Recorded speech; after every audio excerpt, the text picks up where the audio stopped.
JUREK, Florida. He'll face two-time 1995 champion Dave DeEntremont of Middleburg Heights, Ohio. Next up is five-time champion Danny Wiseman of Baltimore. Joining us in the semifinal game is two-time winner David TRABER of Woodstock, Illinois. And our tournament leaders looking for his first PBA championship, Jack JUREK from Lackawanna, New York. That's our field for this afternoon's Professional Bowlers Tour telecast. It's the Tums Classic, live from Bradley Bowl in Windsor Locks, Connecticut, with a total purse of $140,000. Nelson Burton, the winner's share, is big. You're right, Chris. $25,000 up there on top, and we have all right-handers for a change this week, chasing that top prize. And the first match should be a very interesting one. Wilson and DeEntremont. So it's an experienced bowler in the dark blue shirt and in orange. A likable, very talented young professional seeking that first championship. He's Steve Wilson. One sidebar story, Chris. They tied for 4th and 5th place last night. DeEntremont won a 2-frame roll-off, so he gets to choose whether to start or not. He's forced Wilson to start the match. Beautiful shot by the 26-year-old. 8 regional titles. Now DeEntremont, who, like Jeff Stayrook, has 2 PBA victories this year, 4 total, can regain the money lead today.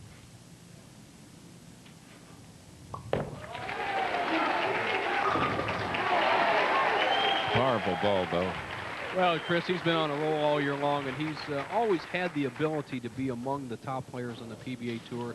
And this is the first year he really put it all together, because when he's hot, he plays this big hook ball that we all know he's famous for. However, he's been able to survive to the top 5 many weeks by throwing it a little straighter during the 42-game qualifier. Today, it looks like he has his A shot.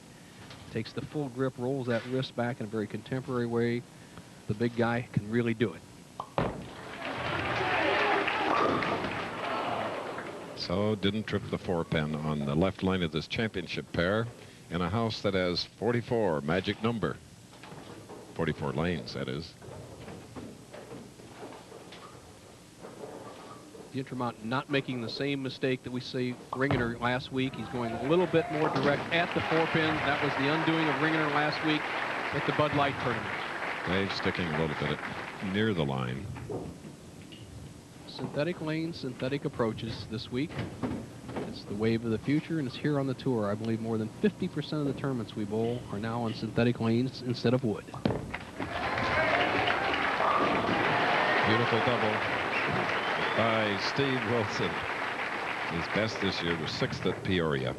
This fellow's really matured. He just has a nice, solid style. The only little chink in his arm is when he brings the ball back, he brings it in real good position, then he comes back out around a little bit with it. You see it over the top on that particular shot. Really stayed inside well. And Chris, he keeps his hand under the ball much better than he did 2 or 3 years ago when he started the tour. Is definitely blossoming into a star.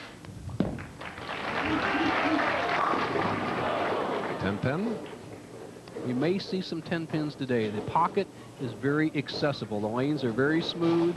As you see him going out over the second arrow, the left-hand lane, 27, this 44-lane house, breaks a little bit more. Steve made a nice shot there, but the reason we leave a few 10-pins, the ball becomes a little bit airborne as it enters the pocket on the synthetic lanes. The defending champion here, Harry Sullins, finished 12th here in 1995.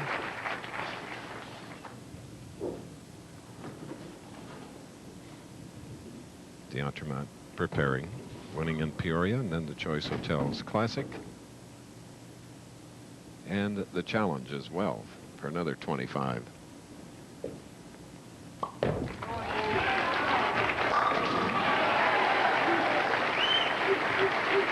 .61", 215 pounds. With all the good things that have happened to David this year, I think he looks sharper today in the early going, and I've seen him all year long despite 2 victories. So that could be somewhat of a warning shot to these other players, although Wilson looks very cool in the early going. Dave's 16th television appearance, 4th this year. Wilson is 3rd, 1st this year.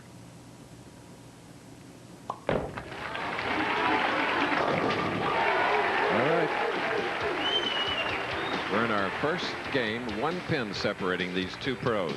You know, about an hour southeast of Windsor Locks is Mystic, Connecticut, home of the Mystic Seaport Museum, which is dedicated to preserving America's maritime heritage.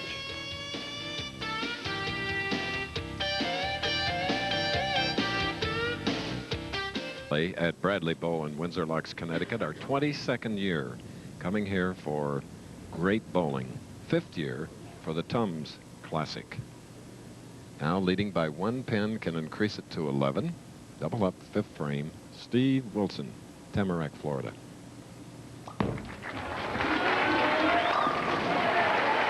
Real good shot there, Chris. You know, he's staying behind the ball so well, and it really favors him, this type of championship here, as well as D'Entermont's bowling. D'Entermont may have trouble on the left-hand lane. I believe Wilson, with his little straighter style, will really have a better shot, even though he's the underdog in the match. And right now, with a strike here, he can take the lead by 9. 5th frame. Actually trailing by 1 at this moment.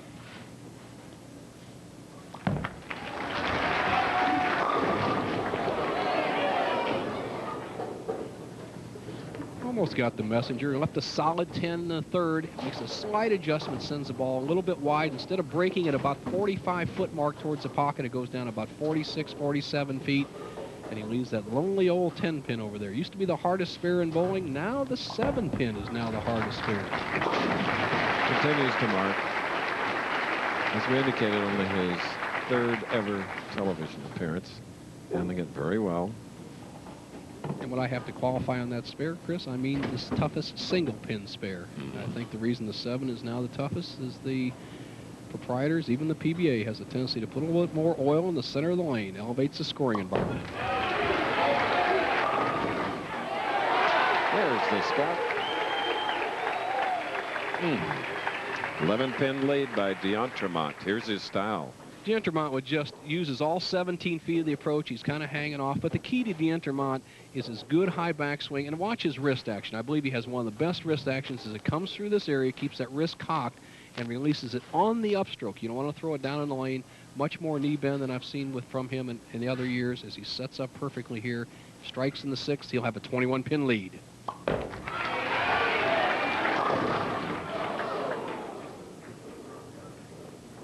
His first 10 pin on the left lane.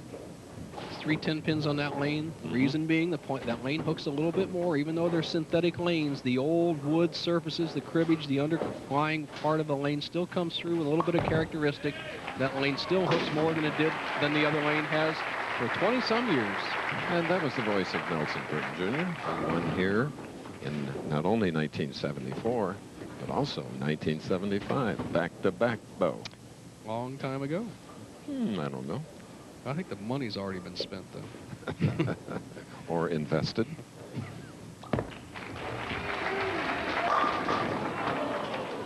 Ten on the right, his 3rd 10 pin. Ouch. Awfully good shot. My daddy used to say when one round object hits another round object, they never react the same. Sherry a little bit disappointed. Looking very beautiful as usual there. Husband trails by 11 with a spare.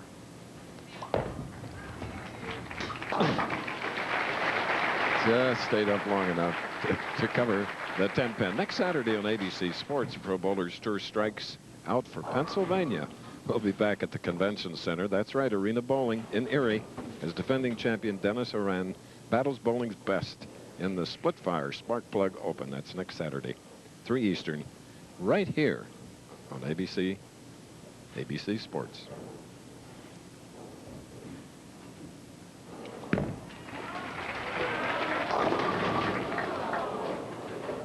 Now an 8. Wilson around the pocket every shot. 10 pin, 10 pin, 10 pin, and now the 8 pin. He gives it room to accommodate that extra break on this lane. Doesn't quite come all the way back. Head pin slides behind the 8. Another easy spare with a conversion to 7th will trail the Big D by 12. All right. Nearing the end of our first match, we'll return. But meantime, watch this. Visitors of the Mystic Seaport Museum are introduced to a life in a coastal community in settings like this ship carving shop. You and live in harmony. d'Entremont leading by 12 pins. This is an area that used to be duck pins. The 10 pins came in the late 40s, and there are 44 of them here, and they are really used because there are a lot of bowling fans here. Right, Nelson? You got it, Chris. As Big D comes up in the 7th frame, leading by 12. Looking strong.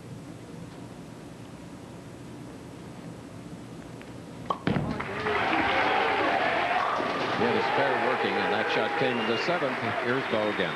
Thank you, Chris. Danny Wiseman, it's been 3 long years since you've been in the winner's circle. One of the great clutch players, but not being there for a long time. Is that confidence still there, or is it gone?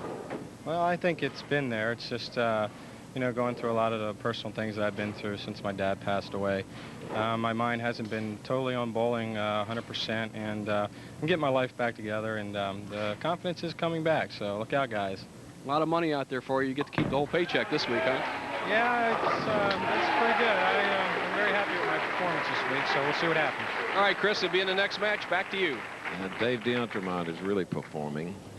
That double puts him out to a 22-pin lead. Now Steve Wilson. He has a spare up in the 7th, shooting in the 8th. First match of the afternoon.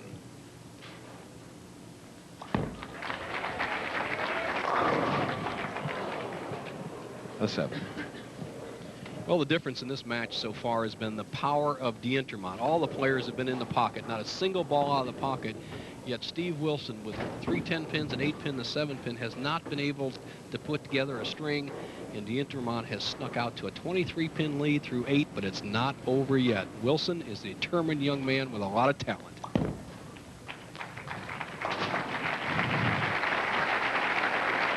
Nice smile for the crowd and for his fiancée, Sherri Holden, who works with us a lot and is a delightful young lady from Florida.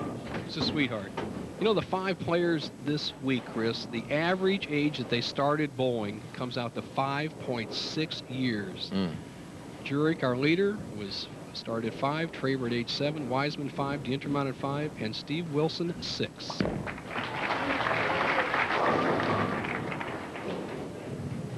And what age did your Hall of Fame father start you? Oh.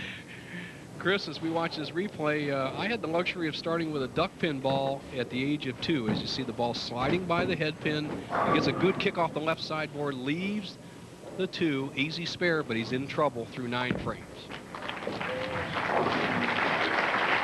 And Chris, I heard you mention a little bit about duck pins. Just to explain a little bit, a duck pin ball is much smaller than a regular bowling ball, and it only weighs 4 pounds. And I remember the late, great Ned Day giving me one for, I don't remember it, I just used it for my 2nd birthday.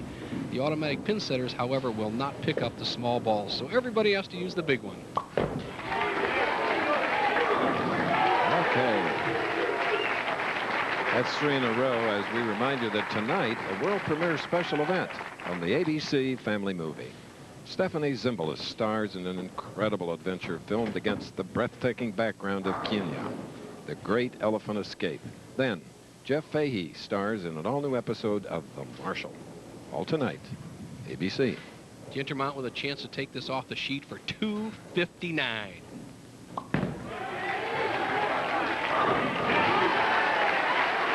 So the 2-time winner this year, 4-time overall, is zeroed in for the afternoon. Well, he just gave Steve Wilson no chance. Steve Wilson definitely acquitted himself well, but just couldn't carry. Had all the balls in the pocket up to the 9th frame. d'Entremont with 2 victories on his belt, close to $100,000 in his bankroll. 2 loose, 2 experienced for Wilson today. But Steve Wilson will be back as d'Entremont tries to finish with $259. And Steve and Sherri will have $5,000 toward that house they hope to build. 5th place money here in the Tums Classic.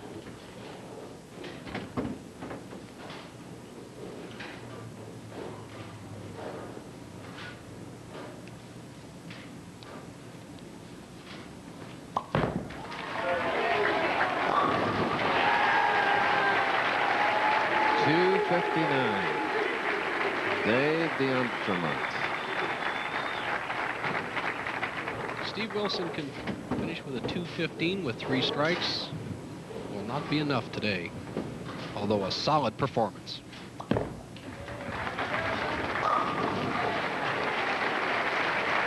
Pretty shot. Nice guy, too. You could just feel it right through that television set. A little disgusted, but he ran into a buzzsaw right here. 259, D'Entremont on a roll. Wilson will have his day. His game looks sharper every time I see him, especially keeping his hand behind the ball. He's not trying to hook it too much, just getting a good roll. 10 pen for this 26-year-old who last year was second at Sayville. He was third in the AC Delco, sixth in Peoria this year. Last year he earned $45,000. Remember, he's seeking that first national title.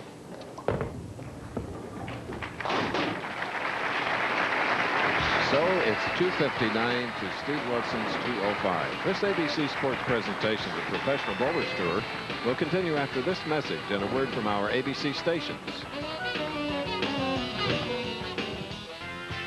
There you see, with 10 strikes, Dave D'Entremont. 259, Steve Wilson's 205 here at Bradley Bowl. I'm Chris Schenkel and Bo Burton, and it's good to come back here for the 22nd time. Always been a good scoring environment, good people up here, and an interesting first match. It'd be interesting to see what Dave D'Entremont does in the next match. He's been a little bit inconsistent this week. He had one time he had 250, 150, 250 in round 3, so let's see if he can get it going against a real tough competitor, Danny Wiseman. All right. Here's the handshake. D'Entremont polishing up that brown missile. 10 strikes in his big victory. He's on the left lane.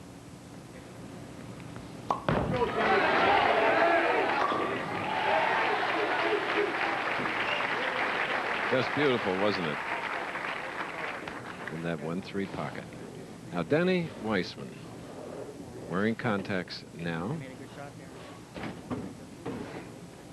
Trying to get things together, some personal problems, and he's doing a great job. Terrific with the slide. Danny Wiseman. So we're all even after one frame. It's a well-dressed crowd, isn't it?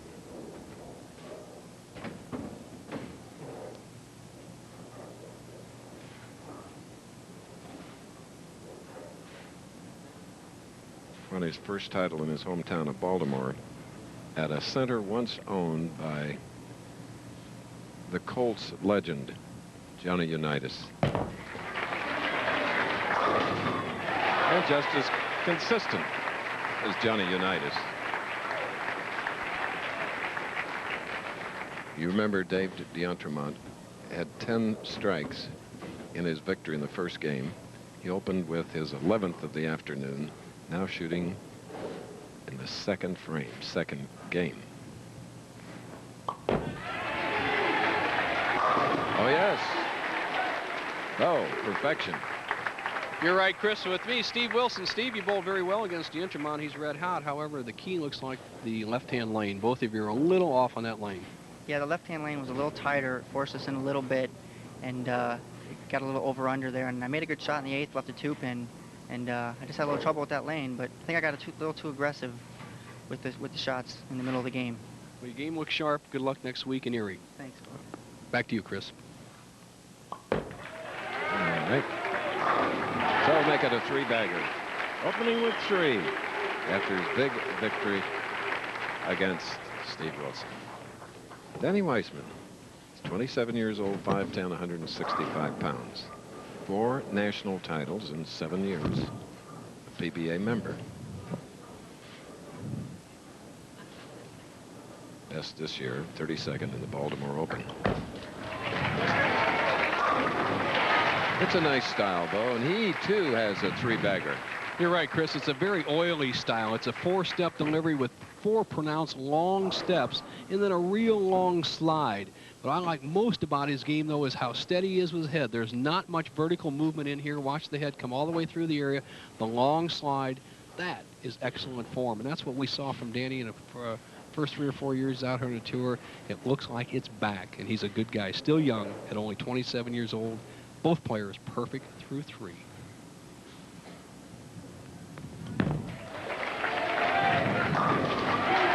Second 4 in a row in his first appearance this afternoon and this year for Danny Wiseman.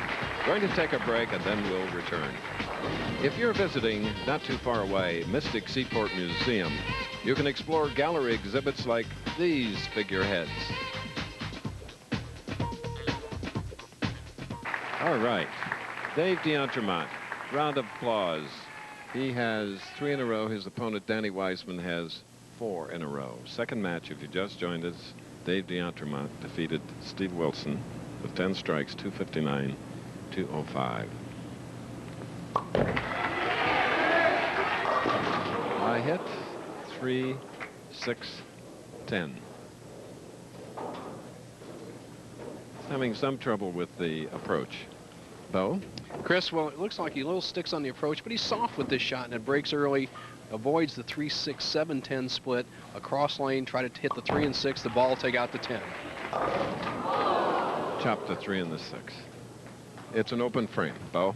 That was an ugly shot, Chris, and he's getting a lot of strikes, and often that happens. Now, the man who's in the semifinal position, though, however, is Dave Traber. And Dave, among the 5 players in the championship round, I don't know if you know it, you have the lowest average. You barely average 200 on that pair. These other guys, 240. Any adjustments you made going in this final game? No, that doesn't matter. That's in the past. They're pretty nice today. It's almost the same condition as Baltimore, and hopefully I get the same. All right, he won 2 weeks ago in Baltimore, Chris, so he's anxious. Back to you. Yes, he is, and DeEntremont bounces right back after an open with a strike in the 5th. Now, 4 in a row, Danny Wiseman shooting in the 5th frame. He, too, is checking the approach, using most of it now.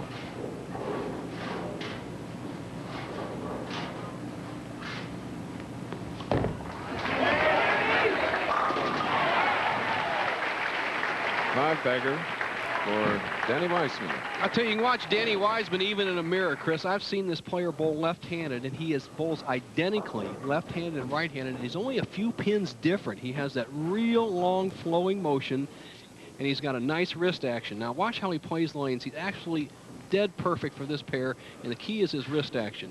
He's in this area. He's going to be right around the 2nd and 3rd arrow. Pretty straight approach, that long slide. He's trying to hit a target here. He's perfect through 5. Let's watch this.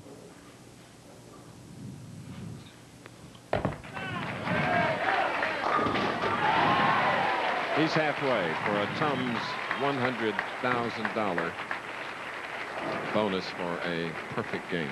Boy, and he gets a real good break on 27 as he trips his 2nd 4-pin on that lane. A big difference when you get all the carrying going for you. DeEntremont dangerous when he's behind, and he needs some strikes. So that double helps.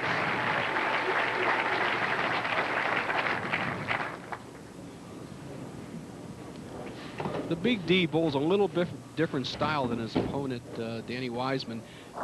Dave always looks for the swing area. He really doesn't look for the hold area where the ball is set in the pocket. He wants to get it down there, trust it to the right, and flip it back to the pocket with 6-7 degree of angle. He's done it very well every shot this game except that disastrous 4th frame.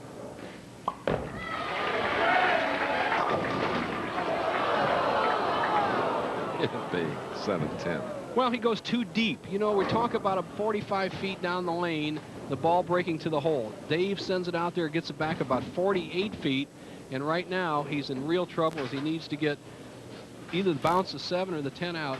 As you see, one of the greatest of all times was the first to ever do it on national television, Mark Roth, more than a decade ago. DeEntremont's trying the same style. Woo, pretty close. Second open frame now for the winner of the first game, Dave DeEntremont, and he trails by 49.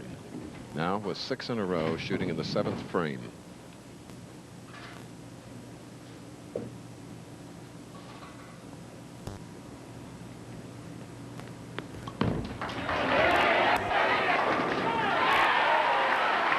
Five to go. Well, Chris, he's making up for lost time. A 3-year hiatus from the championship round. Due a little bit to financial problems, personal problems are all behind him, and he looks sharp as ever, and even more determined. Sometimes, and it looks in Danny's case, you come back stronger than ever from a little bit of disaster in your life, and he's sharp here. First 7. 9th appearance on television. 13-4, 226 average. Boy, that is something. That Isn't speaks it? very highly.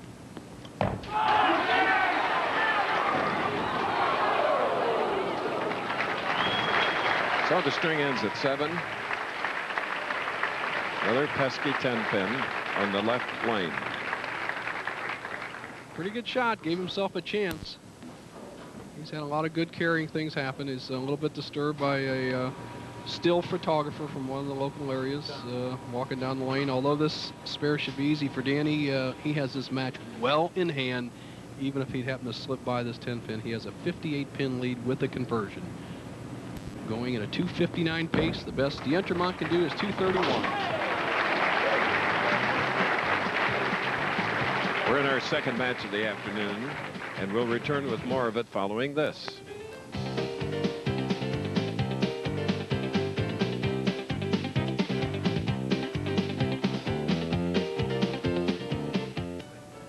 For the first time in his career, he is the tournament leader, Jack Jurek of Lackawanna, New York, a world amateur champion, looking for his first national title. So he has only one game to bowl for the top prize. Now D'Entremont shooting in the 8th frame, trailing by 58.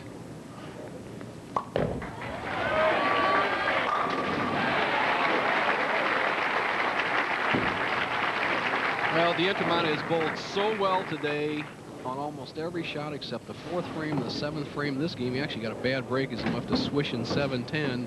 But at this level, there's not much margin for error. If he doesn't strike here, it is all she wrote. The Big D has an outside chance if he can take it off the sheet for 231, as you see him using the full approach.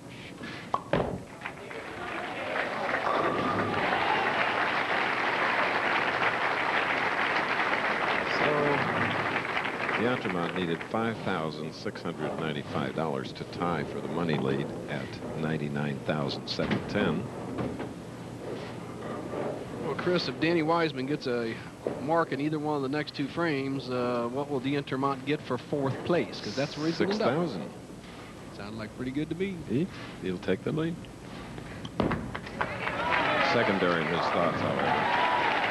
He wanted to continue. But he met a man, Danny Wiseman, with 7 in a row, a spare and a strike now in the 9th for Danny. The margin of victory is the only thing to be determined here. Wiseman, match in hand, can post a 279 with 3 more strikes. It ain't so bad.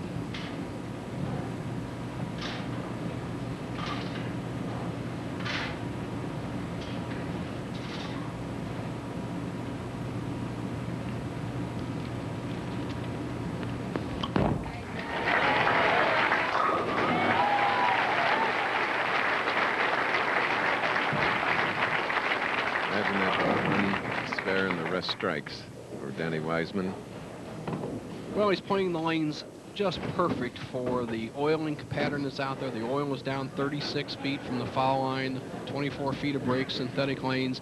But the history of this house is you can hook it a little bit and you can throw it straight, but the best is that tweener shot, which he has. A little bit of hook, a little bit of power, more importantly, a strong, heavy roll. He's done it to perfection, except for 1 shot this game.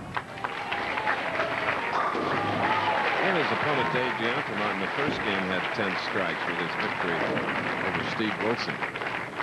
The way Danny's ball is rolling, it's really just the benchmark for a perfect ball. I mean, he's got about a 6-board break. You watch it go through the pins. It hits the 1, 3, 5, and 9. Every pin does its job. 10 in the pit. Pretty to watch.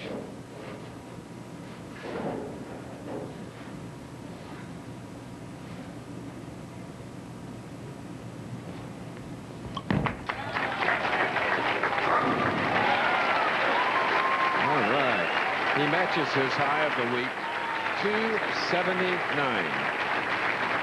This week, Choice Hotels Tip of the Week features my partner, Bo, and his thoughts about positive side weights.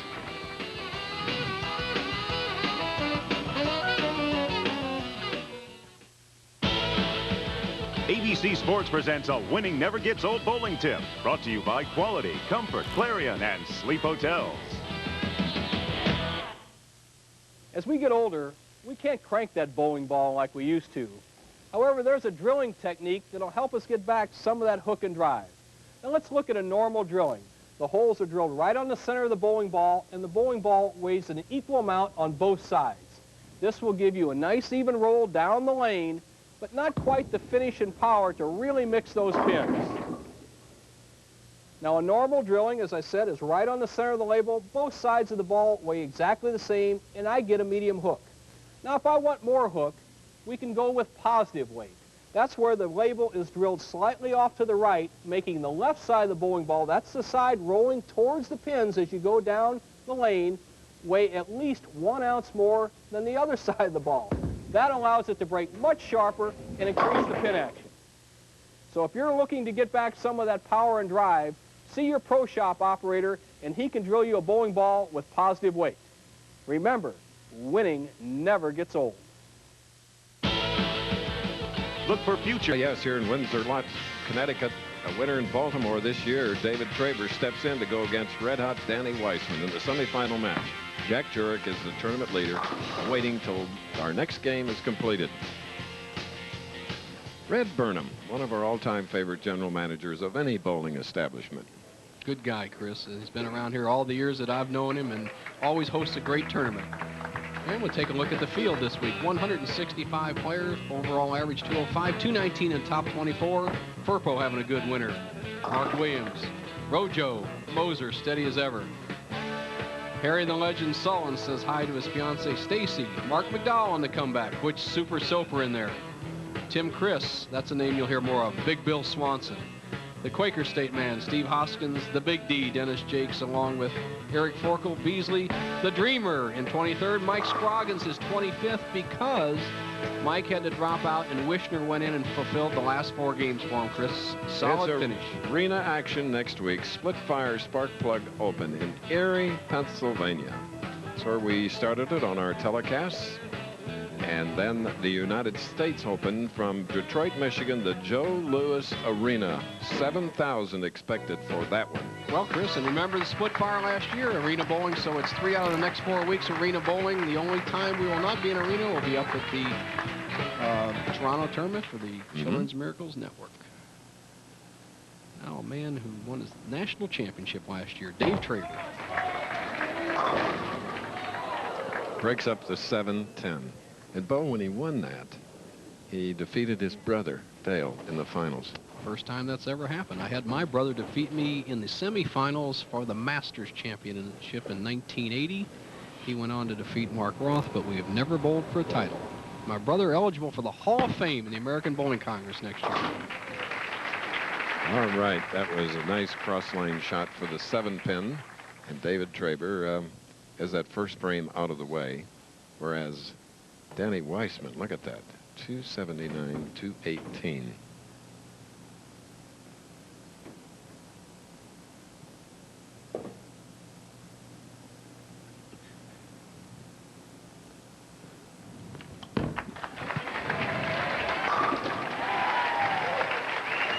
Starting all over, semifinal match.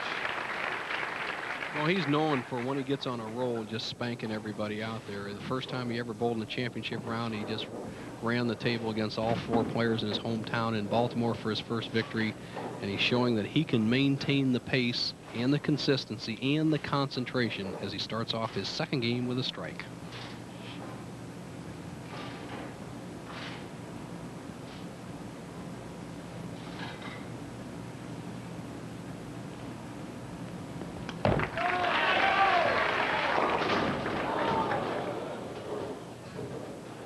Not a good shot. No, he pays a penalty for the first ball that's out of the pocket. He has a little less speed on the lane. We said it has a chance to jump. He cuts right through the middle, and he leaves the 3, 4, 6, 10, kind of an unusual split. But the key to making this for Danny is to get the ball over in the 3-6 zone and drive that pin over into the 4. Tough shot.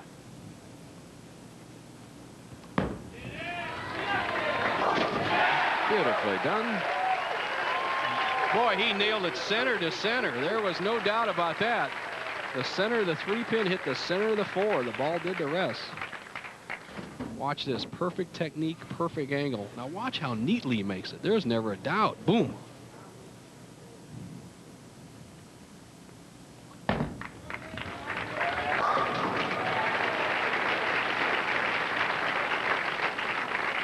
David Traber of Woodstock, Illinois, is 32 years old. All 30 tournaments last year, this man bowled. All 11 this year.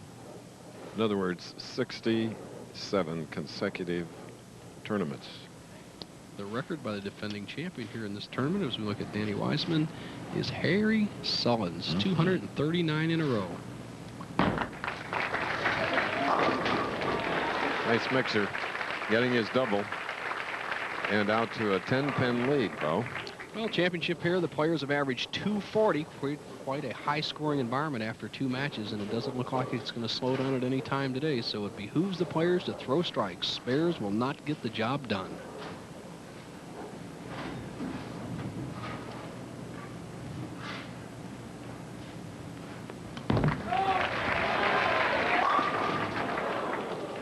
A 10 on the right lane.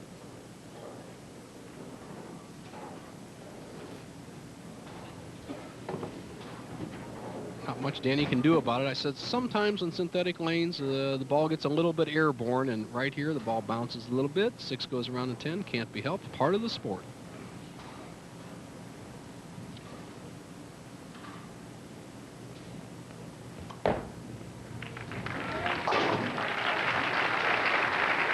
Danny's shot at the telecast was nearly ruined when his best scoring ball this week was accidentally sold. The PBA locker room employees mistakenly resold the ball instead of polishing it. But he tracked it down and got it back, Nelson. Well, for Dave D'Intermont, they got it back too quickly. Yes. As he had to suffer through a defeat by Danny Wiseman with 270 in his first game, strike and 2 spares this game. A 4.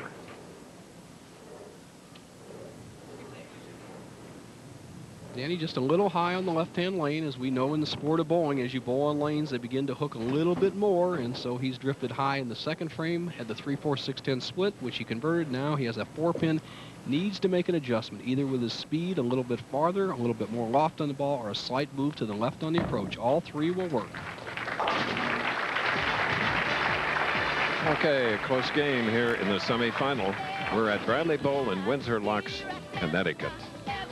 America's last surviving wooden whaling ship can be found at the Mystic Seaport Museum. It's the Charles W. Morgan. David Traber, at whom you're looking, is from Woodstock, Illinois. He has a 12-pin lead over Danny Wiseman. Double up, 4th frame. Now he leads by 22 pins, national champion of the PBA. And as we indicated, he won in Baltimore here in 1995. He had one of the 3 300 games here this week. Kind of a muscle style in his game, Chris. He gets to the Eric top of the Forkel. backswing and just kind of opens the Randy hand Peterson. and just fires through. He just uses speed as his main control, kind of stiff-legged at the leg, but he's done it to perfection, except for 1 frame. This game leads by 22.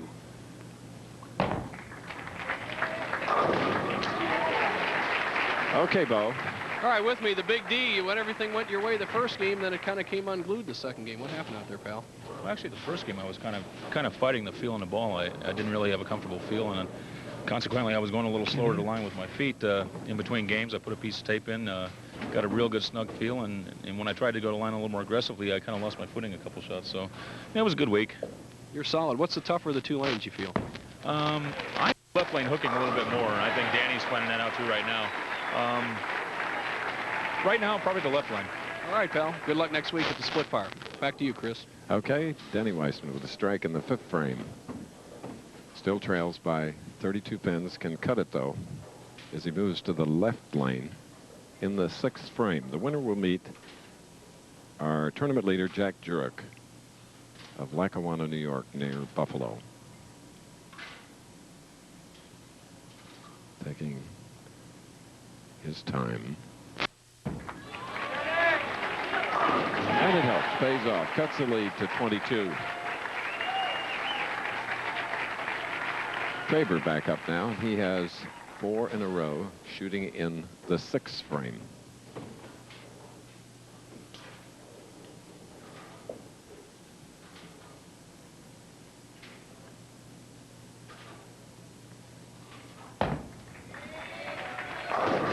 Very solid. 5-bagger, Bo.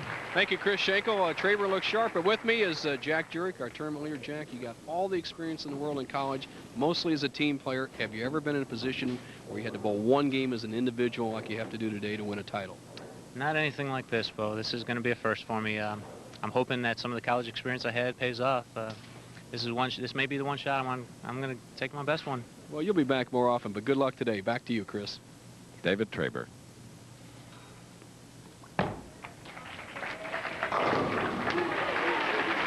Six in a row for David Traber. And he takes a 42-pin lead here in Windsor Locks. The Mystic Seaport Museum offers more than just a spectacular waterfront collection of ships. It also offers village town exhibits.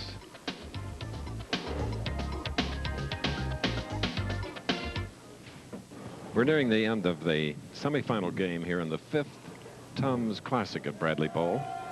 Danny Wiseman, a native of Baltimore, has a double up, trailing by 42 against David Traber.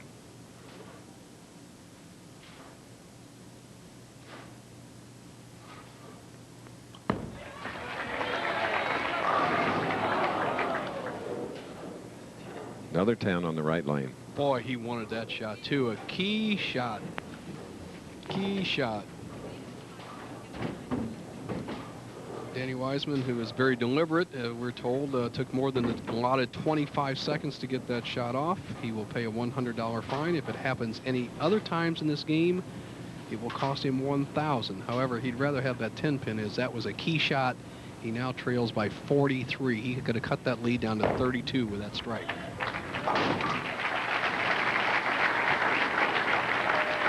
The Pro Bowlers Association allows a player to be more explicit about this. 25 seconds from the time you pick up the ball or it comes back in return. Now Danny has 25 seconds from the time he reached down and picked up that ball to start his approach to the foul line. There you go.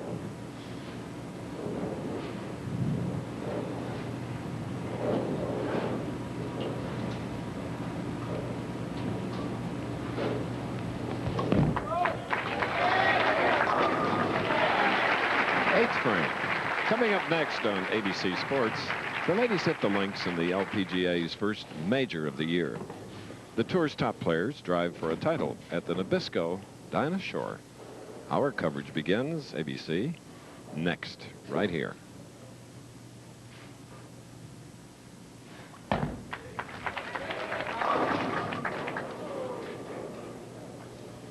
Two, 4, 5. Dave just throws it through the break there. And really, if you're going to make a mistake, that's what you need to do. You can't pull the ball on the Professional Bowlers Tour and make a living. Now, to get this spare, he needs to get right over here in the 2-5 zone, let the ball take out the 2 and the 5. The pin will take out the 4.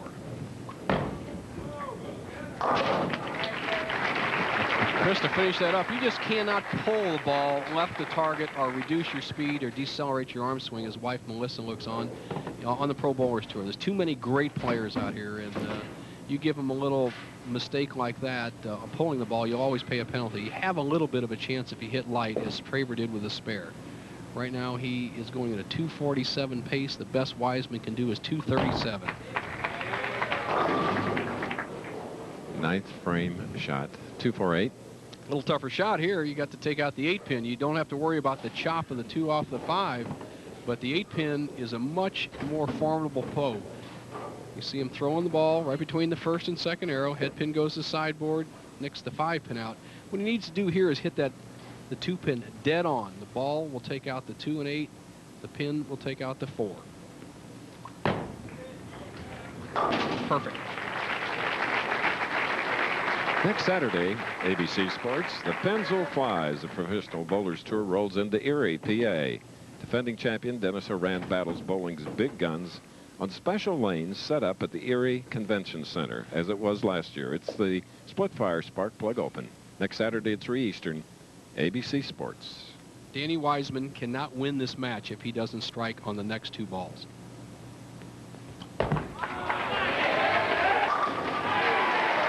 There's one.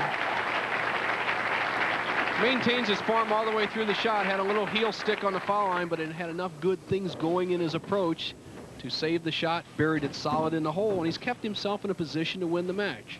If he strikes out, he'll be 237. That would force Dave Traber to get a decent count and mark in the 10th. Once again, if Wiseman doesn't strike on this ball, it'll be Traber against Jurek for the championship.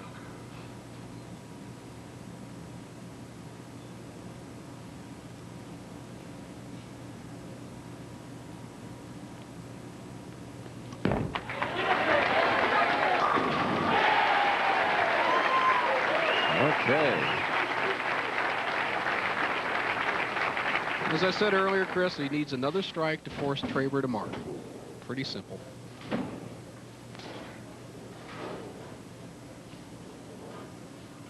Boy, he sure bowled well, too. I tell you, his ball is just going down there perfect. Only mistake he's made in 2 games is in the second frame, and he converted the split. It's where you get the big strings. Traber's had the big string. 6 in a row in the middle of the match.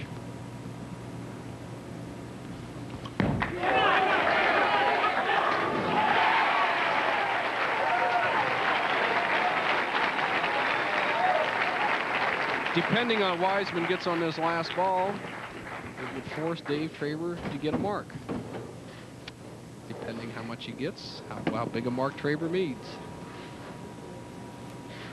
Loser of the game will leave with $7,500. Winner moves to the final. 25 to the winner, 13,000. Runner up.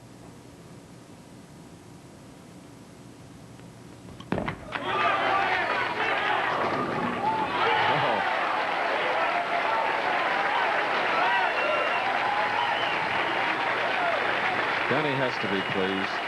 Oh, Chris, yeah, you're right. He bowls well as he rips the rack. The solid 10 in the 7th framer. He actually could have locked up Dave Traber. For Traber, all he needs a mark of any kind, a spare or a strike, and he goes on to the final. An open frame, Wiseman wins. Boy, that's where they live, partner. Really made sure. We're winning in Baltimore this year. Last year, the PBA National Champion.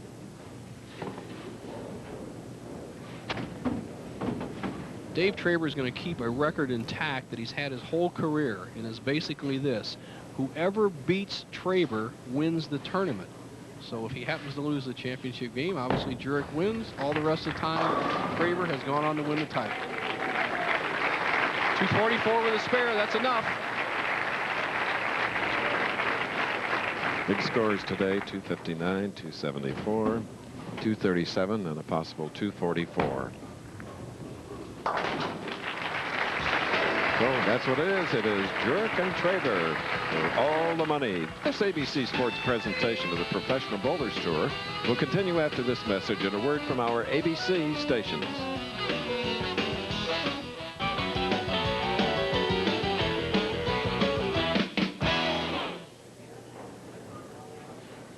Let's recap what has happened here at the Tums Classic. Big first game for Dave d'Entremont of Ohio, 259 to 205. He had 10 strikes in that victory, but then Danny Weissman, just tremendously smooth today, shot a 279 to Dave's 218. Then David Traber defeated Weissman 244 to 237. So now it's Traber going into that final game against Jack Jurek, who's yet to win a national title.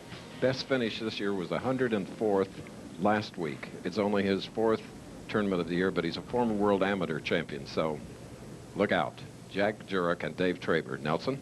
Chris, Danny Wiseman, you have to be pleased with your performance. After 3 years off, you really acquitted yourself well.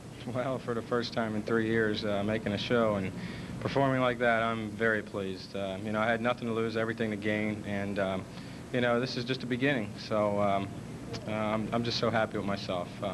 Big scores this last game? Absolutely. They're getting pretty sweet out there, so it's going to be high scoring. All right, Danny, thank you. Good luck the rest of the season, and back to you, Chris, the championship game. That's right, a pat on the back to Danny. And now Jack Jurek in a maroon shirt, multicolored shirt for David Traber. He shot that big 244 with 7 strikes. Left lane, first shot.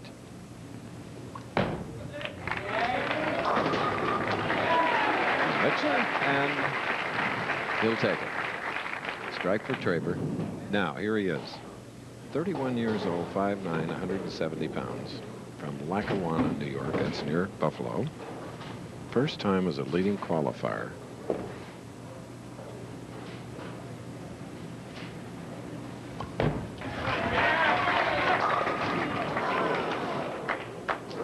Pretty nice opening shot. Never has been in this position before. As you just see, a nice smooth style. You can see that there's been a lot of coaching in his career. He has a good upright stance. Everything in good position, drives straight through, not much vertical movement with his head, and goes directly to target with a solid foundation at the line. Jack Jurek bowled for West Texas State University with former president of the PBA, Mark McDowell. He won the World Cup in Sydney, Australia, won the gold medal, the FIQ, in Bogota, Colombia in 1985. Two-time college All-American. Mm-hmm.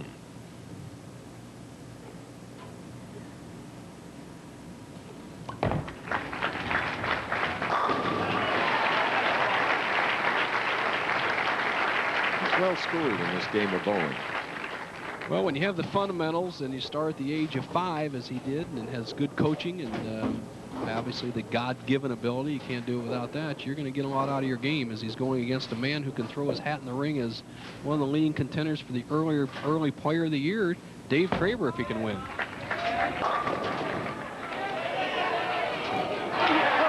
yes. What do you call that, Nelson? Well, that's the Chris Schenkel scout, but Yeah. I prefer, as a little bit of a purist bowler, is saying that was a technology strike. That ball should not strike on that hit. Sorry, folks, but it might be fun at home, but that's not the way to put the luck in the sport of pro bowling. The scout's okay at the amateur level, but Traber has to take it. We all play by the same rules as he opens up a 10-pin lead. Third frame.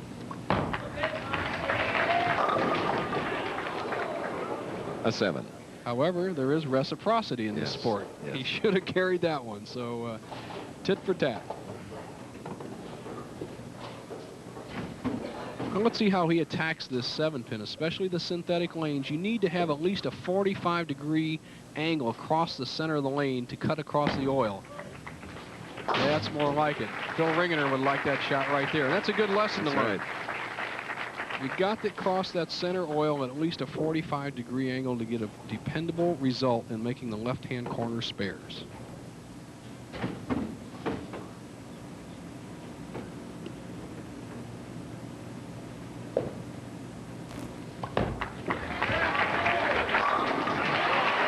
Important double for Jack Jurek here in the championship match. 25 to the winner, 13 to the runner-up. Guy's a good all-around athlete, Chris. As you said, he was on a partial scholarship for college for 4 years for bowling and played baseball in high school, 300 hitter, all-conference second baseman. As you look at his grip, he used to have a shorter grip, a 3/4 grip, where he put the ball fingers almost into the second knuckle. Now he calls this a relaxed fingertip or relaxed ball grip. Uses that index finger for balance, and here he goes for 3 in a row. And gets and leaves the 3-6-10. Just tugged it. Gets a little anxious at the line. Doesn't want to trust the ball to right. Pulls it about a board or two left to target, the 3-6-10. And this can be a tough spare. All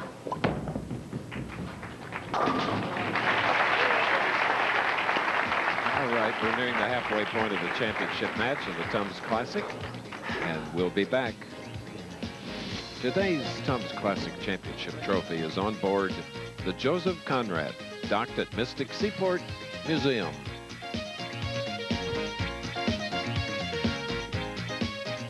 Preparing now on the right approach, right lane. David Traber leading by 2.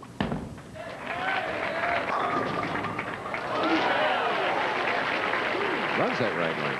Well, and he was very emphatic about it. He said 2, and he got the love tap over in that right-hand corner on the 10-pin twice, and that is really the differential in the match. He has a 2-pin lead, and the key has been carrying the 10-pin and the 7-pin. We've had almost a dozen 10-pins left today, and it's basically you can hit the pocket, the ball's sliding a little bit, and every once in a while to get airborne. You can't lose contact with the lane surface. It happens every once in a while on all bowling lanes, and sometimes causes a 10. Now, Traber can open up a 12-pin lead. So it's a 2. And speaking of 2, a replay first. Okay, Chris, he just throws it through the break again. David being very careful not to go high and get a split. Leaves the 2-pin, gets away with an easy spare. Partner? Well, I'm looking forward to two events coming up. The Spitfire Sparkplug Open, the Erie Civic Center, 4,000 maybe there. And then the next week, the U.S. Open at the Joe Louis Arena in Detroit. I've done championship fights there, but never a bowling championship. All right, defending champion Justin Romek, U.S. Open. Nice.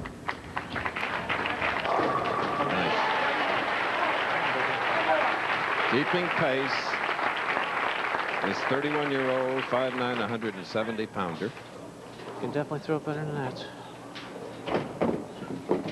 A little self-inspiration. If you can throw in a little poor like that and still get a strike, you're in pretty good shape there, Jack Jurek. You can take the lead with a strike. 6th frame.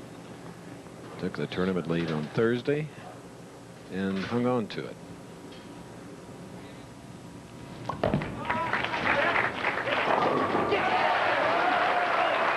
That's a Jack O'Hara shot, executive producer. He joined us this week again as we look at Jerry and EILEEN Jurek, Jack's mom and dad.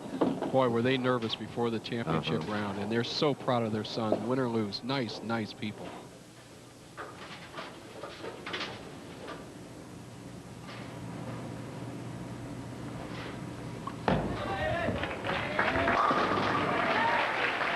David Traber from Woodstock, Illinois.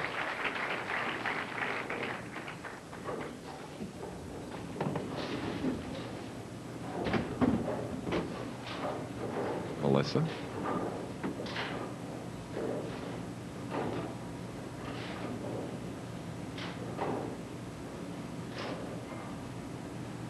Strike here, Traber retakes the lead.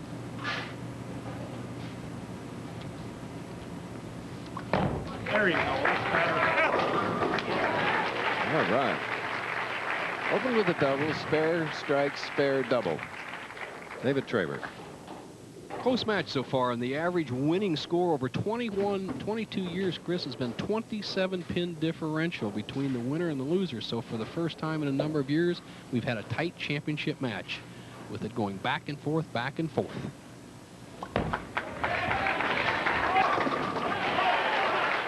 That's a 3-bagger for Jack Jurek, taking an 8-pin lead. You know, I asked Jack before the telecast, and I've seen him bowl some and heard about him in college, and he's been around the tour some, what he feels he does best. And I loved his answer, Chris. He says, I never, ever quit. Jack owns a pro shop in Williamsville, New York.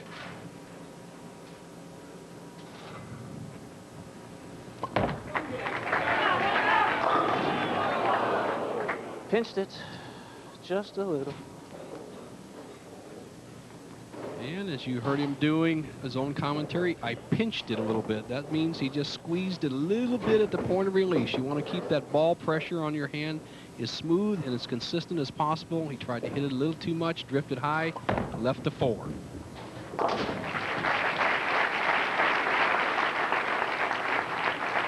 Jack, of course, wired for sound, as we call it, with that wireless tiny mic. And you've heard him occasionally.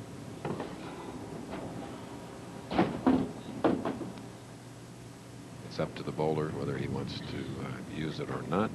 Traber chose not to.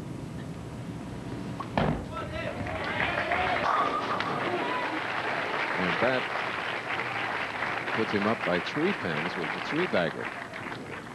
Back and forth, back and forth. We expected some tight matches all day today. That has not come to fruition as we've had some mismatches and some high scores, with the TV championship pair yielding a 240 average after 6 games. And right now, both players are locked heads up with only a 3-pin differential, 2 frames left for the title. And remember, Jurek has never won, had a trip to the Brunswick Tournament of Champions.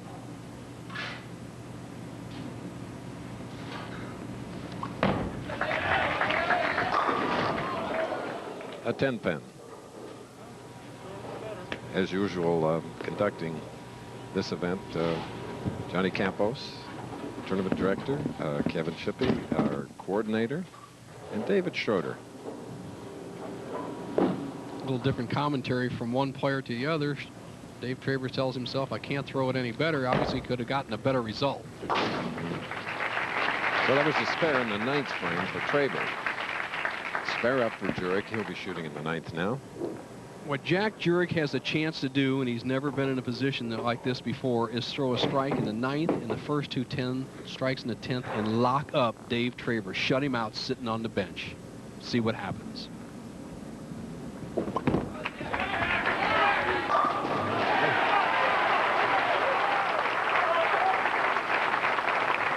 Played its own little song, those pins down there. Boy, you have good ears there, Chris Schenkel. I just noticed how those pins went off standing up. The old great Andy Varapapa says when you're really hitting them good, they go off standing up and they don't turn perpendicular to the lane surface. He knocked them off standing up in the 9th. He needs 2 strikes and 3 for his first title. Let's see what happens.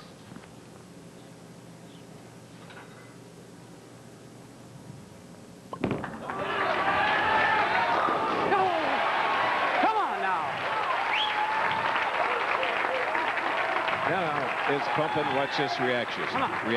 You heard his voice.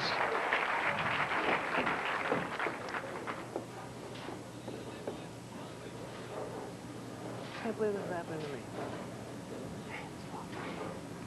Here it comes. 1 shot for the title. A man with a Bachelor of Science degree in computer information knows he needs 1 strike and 3 pins to lock it up. Here it goes.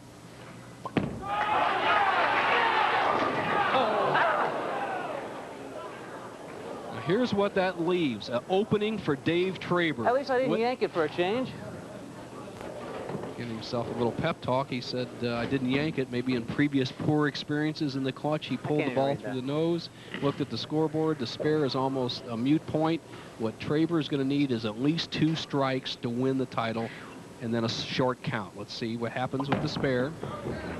Oh.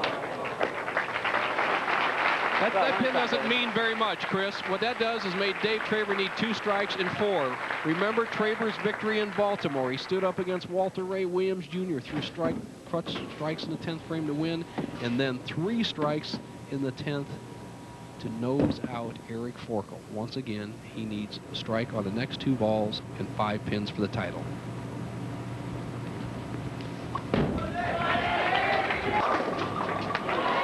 Okay.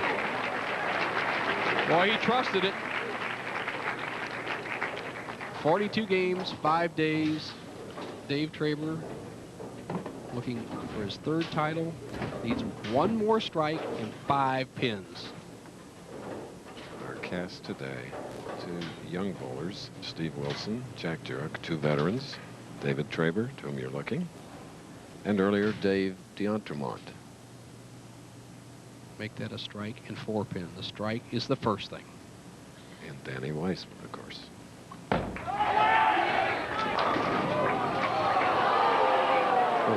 The game is over. Jack Jurek wins. Sitting on the bench, a good shot by Traber. Doesn't get the kick on the 7. Jack Jurek paid his dues in college, and he has earned it here as a pro.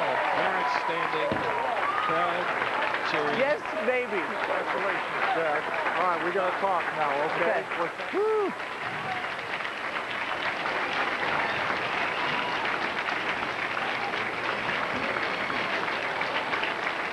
Traber likes it at this point. 5 goes sailing over. Actually, the head pin comes back and shortcuts it, clips it from behind. It doesn't take out the 7. Jurek takes the title.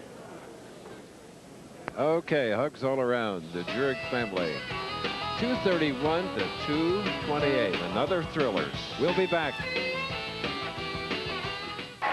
With a 231 to Dave Traber's 228, Jack Jurek, champion professionally for the first time as a world amateur champion, now a pro. It feels like it's been forever since I was a world champion, but man, there is nothing that can top this right now. You had some anxious moments in that last game? I had some very anxious moments, and if anybody has some Tums right now, I could sure use one.